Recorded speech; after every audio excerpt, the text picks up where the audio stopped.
You are not a scientist. For 2 years, this was the feedback I received when I was completing my master's degree at the world-renowned art school, Central St. Martin's. At the time, I was focusing on the digital side of fashion. And essentially, I wanted to merge the digital world with textiles from the physical world without using augmented realities. And I thought I could do this by utilizing graphene and other 2D materials. So I started digging into the research, and I read a lot of journals like these ones, and figured it might be beneficial to contact one of the authors who seemed to be on every journal I was reading.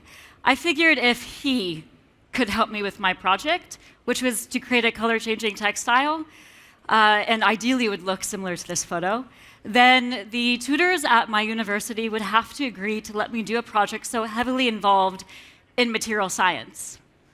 Since this project, I have found that there is still this stigma with nanomaterials in the design world. And I've always found this to be a bit bizarre because when I was at Central St. Martin's, we were encouraged to work with biomaterials.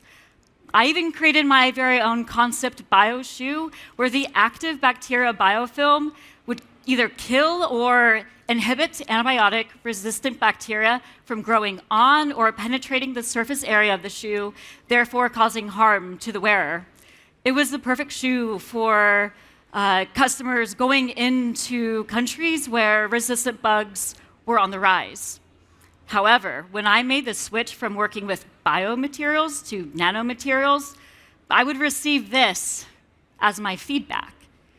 And this feedback didn't make any sense to me because the roots of a mushroom, also known as mycelium, is the same concept to me as one layer of graphite. However, one of these materials here is vastly underrepresented within the design world than the other. Now, don't get me wrong here. I know there are nanomaterials currently being used in textiles today, like nano silver particles, but this isn't exactly what I mean. Just look at the blow-up of mycelium-based companies over the last 7 years, or bacterial dye and accessories, or alternative leathers. This is a rough estimate, but every company here is a company I've managed to count that I can either buy a product directly from, or is a company that sells their material to another company in which I can purchase a product from. Now look at the nanomaterial side. I can think maybe 3 companies where I can buy either a graphene-enabled jacket, t-shirt, or PPE mask.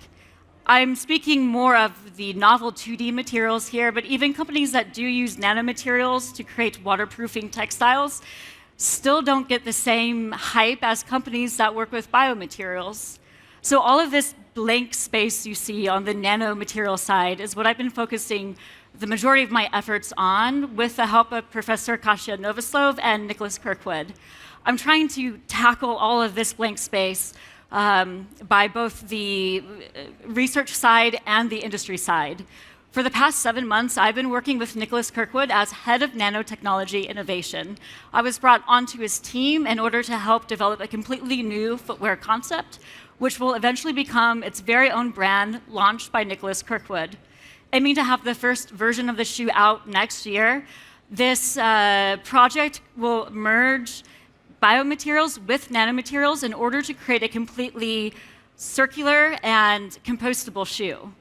Given that 22 billion pairs of shoes end up in landfill each year, the project looks at materials and components a shoe would need in order to break down naturally without harming soil health or water streams.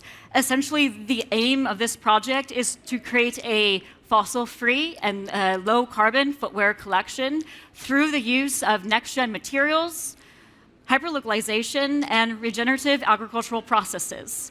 In addition to the physical launch, there will also be a virtual element as well, which will utilize green crypto in order to meet the brand's low-carbon goals.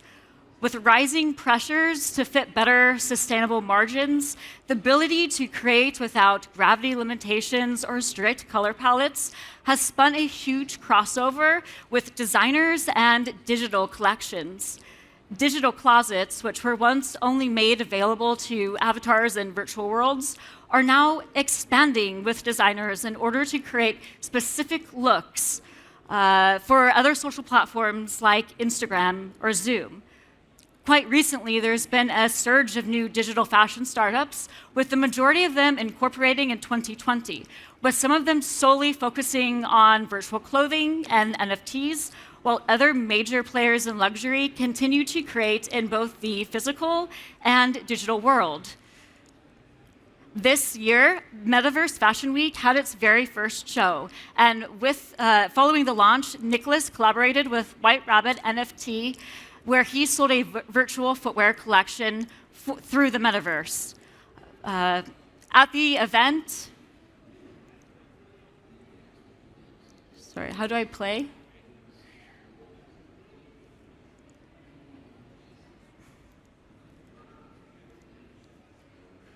The event was held at a pop-up shop in the virtual world called Decentraland, where consumers to the virtual world were able to purchase one of Nicholas's virtual shoes for their avatar or an NFT collectible.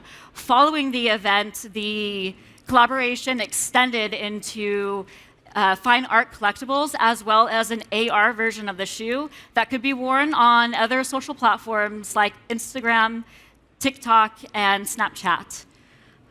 As this crossover from the design field continues to grow, nanomaterials will play a key role in next generation electronics and textiles. Take graphene, for example. It might one day make our hardware run faster for the virtual world, as well as make our textiles stronger and conductive for the physical world. As I continue to design in this space, collaboration has become key. And for the past 5 years, I've continued that collaboration with Professor Kasia Novoslov. From learning how to make my very own RGO suspensions, to continued research and color-changing technology, to wearable pockets ECG monitors, and a new online course dedicated into teaching next-generation designers, Professor Kasia Novoslov and I continue to explore the boundaries of 2D materials for textile applications. Earlier this year, we've created a new project together with the help of the University of Manchester and Bristol. The piece is utilizing screen-printed RGO suspensions and carbon fibers, and together they create a wearable proximity measure, which is depicted by the attached LEDs. Quite quickly, I thought it might be fun to show you a few work-in-progress pictures. On your left, you can see our beta test of the proximity measure, followed by the screen-printed RGO suspensions on a cotton textile, and lastly, an up-close look of the two dresses. You are a scientist, and I would like to conclude with a call to action among investors, researchers, and industry leaders to continue to support and collaborate within the field of design. And if you would like to collaborate, please come and find me before the end of the event. Thank you.